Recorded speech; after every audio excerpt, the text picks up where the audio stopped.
But right now, let's talk a little bit about mental health. Let's talk a little bit about the system, how we've often had the opportunity with our next guest to talk about making it more client focused, making it not for the people who work the system, but who are supposed to get help from the system. Todd Leader is back with us in our studio. Todd Leader, it's good to see you again. It's good to be back after a bit of a break. A bit of a break. And, we've had many opportunities to speak with you and how often people who are advocates or allies will hear about a broken system. We'll hear about how it's not working and the cracks that open up and the people who fall through them. I think this is a bit different for us to talk about you, to talk a little bit about your perspective, your situation. And I'm not sure how much of this you want to talk about openly.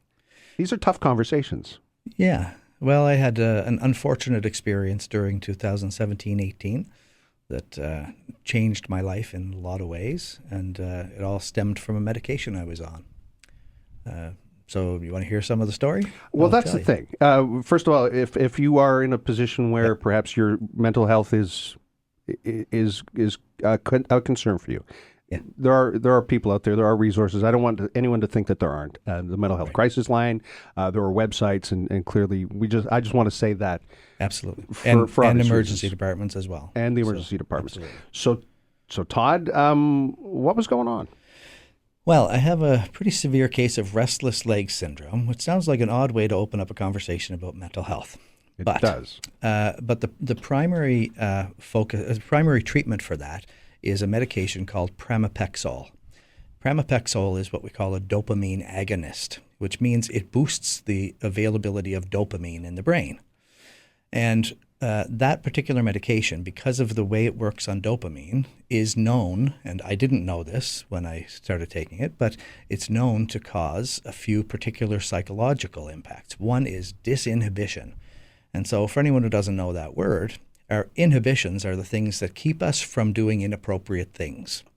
So, we know what's right and wrong, and most of the time we stay on one side of it. You might get angry at somebody, but you don't hit them while you're walking down the road. That's your inhibitions that keep you from doing that, even though you might think, oh, I'd like to hit that person for what he just did, or, those kinds of things, or thinking inappropriate things, but we stop ourselves from saying them, rude things, that kind of stuff. So disinhibition means those inhibitions are compromised, they're gone, they're limited. So you tend to not understand or not recognize where the line is between appropriate and inappropriate behavior. Now, you can imagine how this could be a problem for somebody. Especially someone who has a reputation as being involved with the mental health system and helping others. Yeah. So just so I can back up a little bit, restless leg, is that simply just bouncing your leg up and down? Just so we know what clinically this is.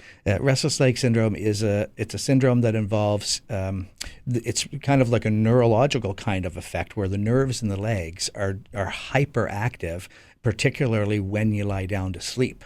So lots of us bounce our legs sitting in meetings, bored, and whether that's connected to this, I really don't know. But somebody with a real case of restless leg syndrome, they'll lay down, and within the first 45 minutes of laying down, they will have this complete inability for their legs to stay still. And so it compromises sleep in an incredible way. So I went for, I've gone for periods of time where I go for weeks with maybe an hour or two a night of sleep and pacing around the whole time. And without the medication. So this medication, this pramipexole, it works really well. It's a Parkinson's drug primarily, but it's used secondarily for restless leg syndrome. So it was a clinical diagnosis and the medication provided by a healthcare professional. Yep, absolutely. Okay. Just want to be clear. For a non-psychiatric issue. Right. So one of the other things it causes besides disinhibition is impulse control disorder. So that means basically when you think something or feel the urge to do something or say something, it just happens. There's a lack of control over the impulse that comes. So in a 12-month period, I gained 42.8 pounds. Now, I dare you to beat that one. So you see, so it's a complete lack of control over impulses, right? And the third thing is compulsive behavior. So this need to continually repeat a particular kind of behavior. So it's not obsessive compulsive disorder, that's a particular illness, but the compulsive behavior piece is similar. It's repeated, almost ritualistic, and like an inability to stop performing a certain behavior. So in my case, I messaged some people practically to death. like texting and Facebook messaging and emailing.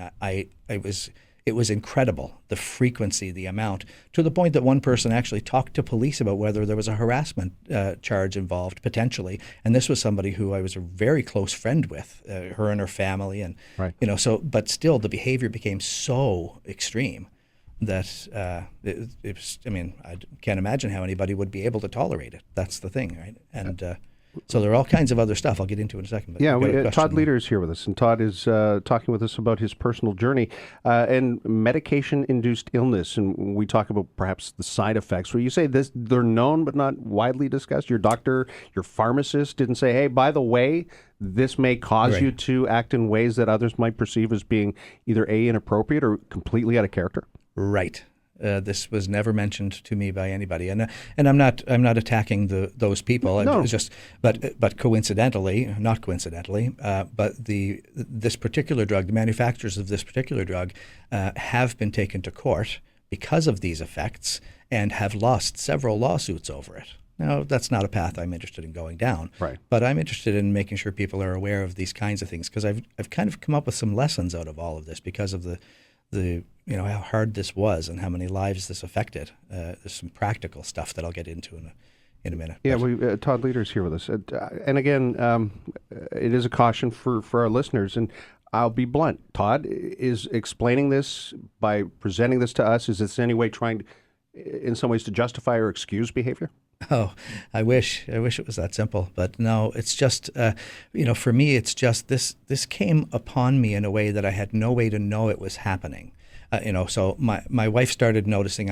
She describes me as having been a different person. I've been married 30 years, and she knows me, and she and my kids, they described me as having had an actual personality change. It wasn't just that I acted differently.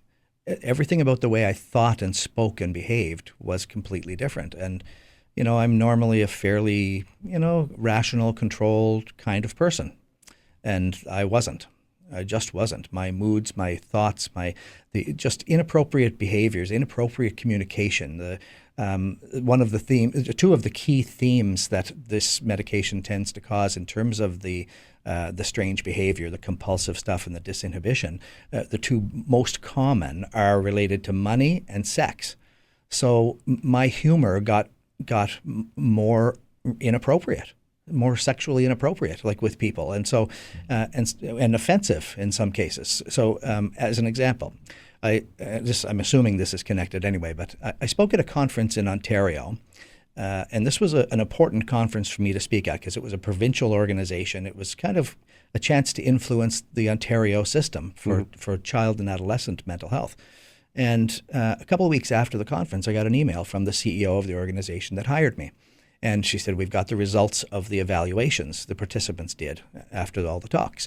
And so she sent it to me. Mm-hmm. And in that, first of all, I was ranked near the bottom of all the speakers for that conference. And that struck me as sort of odd, and that's not a bragging thing, but it's just not, I haven't seen that typically. But then the written comments, a couple people referred to me as vulgar and misogynistic. And I have no memory of what I said at that conference. So I have no idea what it was, like what lines did I cross. But obviously some stuff came out of my mouth that just would never come out of my mouth. And I have no explanation for it. There are other things where there are these memory gaps. I don't know what that's about, but there are other things that happened as well. Anyway, so that's just an example that where that lack of inhibition allowed stuff to come out of my mouth that just wasn't me, in a sense. And another example related to the money side of things. I had a friend that I was supporting in all kinds of ways. Her and her family. Various kinds of support, I'll say. Mm-hmm. And during the course of about a year, I actually gave away almost $14,000 to this person and her family. 100 here, 50 there, 500 there. I'd get a text saying, I'm short on money for this bill and I don't know what I'm going to do, and I'd just send it. Meanwhile, there are bills in my own family that are, we're needing to pay, and I'm not paying as much on those as I should have. But the impulse just to give it away. So the common thing with this medication is that people will end up developing gambling addictions. Right. That's the most common type of that financial loss of inhibition. But in my case, it was this other type. It wasn't the gambling part. Todd Leader's in our studio. It's one thing for me to take blood pressure medication that says it'll make you sun sensitive and I get a bit of a burn. It got very serious for you. Yeah, absolutely. I lost friends, I lost colleagues. There's all kinds of sort of some of those harms. A lot of people though, they remembered the most important kind of lesson, and actually this lesson has become the title of what will be my second book that I've started writing, and that is I'm Still Me. So yes, there's something going wrong here. It's obvious that it's something that this isn't just, well, Todd's acting differently these days. There's something wrong. There's something changed here. And so people who took the time to think that through, they found ways to still be kind of supportive, but not necessarily accepting of my behaviors. You know what I mean? But they separated my behaviors from who they know I am, the kind of person they know I really am.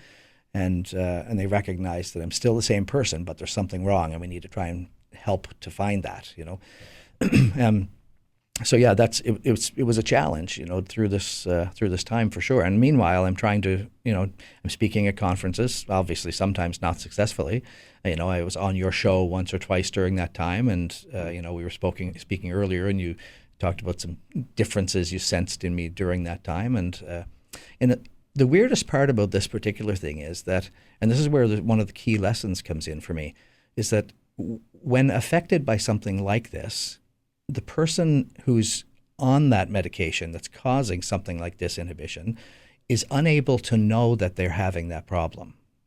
So during that time, like if somebody would call me on things, or like that conference feedback, for instance, that would actually, that would lead me to look at it and think, what are they talking about?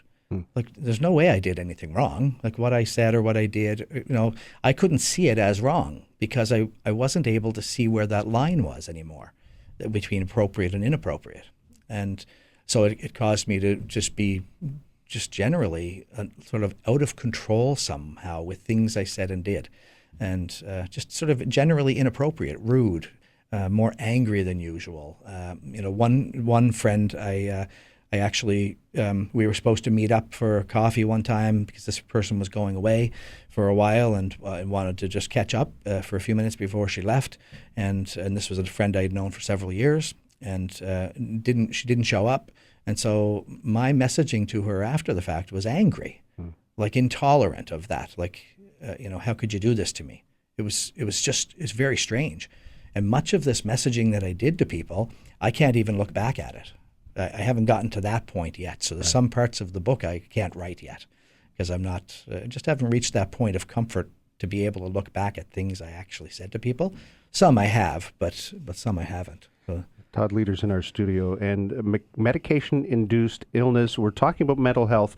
There is a brighter side to this story. It got dark for a bit. We're going to take a break. Todd Leader's going to continue telling us his story. And in many ways, the question remains, why now? Why talk about this now? And what are you hoping to accomplish or achieve? And again, we talk about stigma and mental health. We talk about how some conversations just don't happen in public, including mental illness and suicide. Yeah. We'll be right back. Todd Leader after this. And once again, just a reminder, if you are looking for mental health supports, there are crisis lines, there are toll-free numbers, there is obviously the emergency department. We're speaking this hour with Todd Leader, and we're talking about the issue of medication-induced illness, and this was, again, because of Restless Legs Syndrome that you started to take a medication that drastically changed not who you were, but how you acted. Yeah. Yeah, it's and I had this other piece to this that I didn't note earlier, and that is that so this drug, if you look online, you'll find all kinds of people telling their horror stories of what it had caused. But in my case, I lived with depression my whole life, so that's nothing new. I've talked about that. But one of the antidepressants that I was on also is a dopamine agonist. It's called Wellbutrin or bupropion. Lots of people are on it. And by itself, it doesn't cause these things. But what was discovered and then tested and demonstrated by a psychiatrist that intervened was that this was boosting the effects of the restless leg syndrome drug. So I wasn't just getting the normal amount of this side effect, right? It was getting boosted by this second drug. And so the psychiatrist actually worked on weaning me off of both of those and took me off the booster first, the one that he thought was boosting it. Mm-hmm. And before I was even off of that one, I was probably back to about 80% of my control. And that's without coming off the one that actually caused the problem. Right. So his theory about this one boosting it was right. Because I remember sitting in Calgary at a conference. I was in my hotel room in the night. This was when I discovered, oh, thank God this guy was right. Because I'm sitting in a hotel room and it suddenly occurred to me that I didn't feel the need to message anybody. And I know that sounds absurd, but it was just like the skies opened up and the angels sang. That's what it felt like to me. Because it's the first time in, God, a long time that I just didn't have this need to be texting and emailing and messaging people, in a compulsive way. And so it was a beautiful moment. And that's the moment where I knew, oh my God, I'm going to be okay. Because this guy, a psychiatrist from here in the city that did a full medication review, said, I think this is what it is that's causing all of this. We had a guest who was talking about de-prescribing. And, obviously there are times where that's not appropriate, depending on what your condition is. So what should someone do if they're listening today and they say, I know what he's talking about, but nobody either A, believes me or my doctor doesn't have the training to recognize what's happening? Yeah. Well, I'm not an anti-medication person. That just makes no sense. People are alive because of medications, and in the mental health field, many people are living, highly functional lives with anxiety, depression, psychoses. And so it's not that. I'm not neither pro nor against. It's whatever works to make your life better is, that's what's best for you. Mm-hmm. That's with or without medication. But what I've kind of discovered in this, when you get a new prescription, the pharmacist hands you a piece of paper that lists all kinds of stuff about how to take it with or without food, watch for these side effects, nausea, rash, diarrhea, whatever. And so we might, if we read it at all, and I say if because many people in my conversations have said, no, I don't look at that. The pharmacist tells me a few things and then I don't read the paper. But even if you do read it, we tend to skim it for physical kinds of symptoms. We tend to look for, like rashes and pains and nausea. We look for that kind of stuff. We skim it just to know what to expect. But we don't often try to look for psychological effects if it's not a psychological kind of medication. And so in this case, I would never have looked. But if you look at many of the medications, some of them will actually say things like, it'll be sort of vague, may cause changes in mood. Or it'll be that kind of vague statement that relates to some kind of behavioral or emotional, like psychological kind of factor. So what I'm saying, though, is this. In my case, with this disinhibition, I could not have I could not have noticed that I had this problem. But the people around me absolutely knew. They couldn't have named it at the time, mm-hmm. but they absolutely knew something was wrong. So what I've been telling people, and this will be a core message in my book, too, is that when you get a new medication, if it notes any kind of psychological or behavioral effects, tell everyone around you. Put it on the fridge, just that one sentence, and tell everybody in your life, your friends, the people closest to you who really know you, tell them to watch for these symptoms because they will notice. And if they know ahead of time that this is potentially an effect of that medication, then they'll know to notice it. They'll know that they can name it when the time comes. Say, I think you're having this symptom of this medication that you put on the fridge or that you told me about. And because they're in a position to, and you're not. We don't notice. Like, did you ever have someone in your life say, geez, you're moody today? And you think, well, not really. Yeah. But they're right. We just don't notice the same as other people do, right? So in this case, I believe we need to be more diligent about that from that perspective by bringing other people into watching for psychological symptoms. All right. Todd Leader, we're just about finished with our time today. Jill Smith, missed the name of the medication your guest is talking about. Pramipexole, Pramipexole. All right, Jill, hopefully that gives you the answer you're looking for. And Todd, it's been a tough while for you. I'm glad that you're in a good place. You're able to talk about this, and good to be back. There's always an opportunity to learn if people are awake to it or alive to it. So Clearly, this is a wake-up call. Yep. So talk to your doctor, talk to your pharmacist. If you have questions about any medication you're on or they're putting you on, ask them. Ask the questions. Have the conversations. Get at those details. And one last comment. This particular medication, those side effects, they typically don't arise until 1.5 to 2 years after you start taking it. So how would you ever draw the connection? It's a long way from there to here. Yeah, it's absurd. But Todd Leader, thank you. Okay, thanks for having me.